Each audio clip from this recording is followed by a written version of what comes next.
it is not just the percentage that you have to look at, as I said before, it is how much money that people get. Because the percentages levied on different base years result in more money, now significant more money, going into people's pockets. The same 10% today would have been, as I said before, maybe 30% of a base year of 2015 in a 1 year increase. This is totally, I think it shocked them that we could actually pay these their money and reach agreement. So they have to come up with all sorts of things. How they love public servants, how they did a great job, they didn't take any money for themselves. This is, the 50% is not even inclusive of all the other benefits that they took. Remember, medical, we had to pay for their medical abroad, the ministers and everyone else. I don't even want to go down that route now.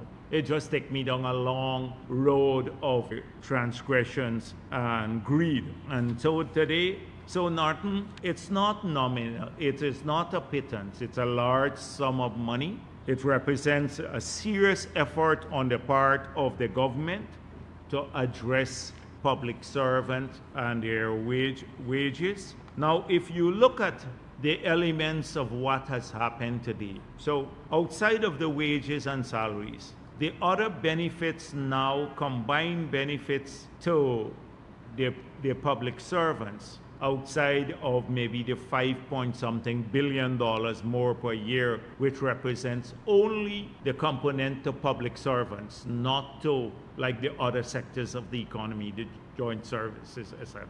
They have another $2 billion that will come to the budget annually, be a recurrent expenditure because of what we did with a series of other allowances. So outside of the salary, the 10%. And if you look at this also as part of the agreement with the teachers. So now they're going to get 100 duty-free vehicles per year. That's a significant amount of duty-free vehicles for certain categories of public servants, nurses, etc. They have increased housing allowance, increased traveling allowance, and an increase in the allowance for higher qualification. The bunching exercise, which moves people up on the scale depending on the years of service they have. All of this is part of the agreement, both with the teachers and with the GPSU. Of course, different sorts of allowance with the two different agreements. And one is a 3 years agreement, like with the teachers, 10, 8, 9,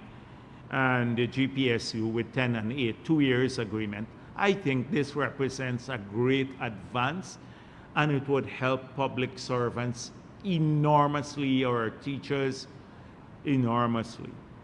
The agreement with GAU too, we're very pleased about that. It was a 3 years agreement, 10, 8, 9 increase. And this comes after an unconscionable freezing of wages for the sugar workers for all 5 years that APNU was in office.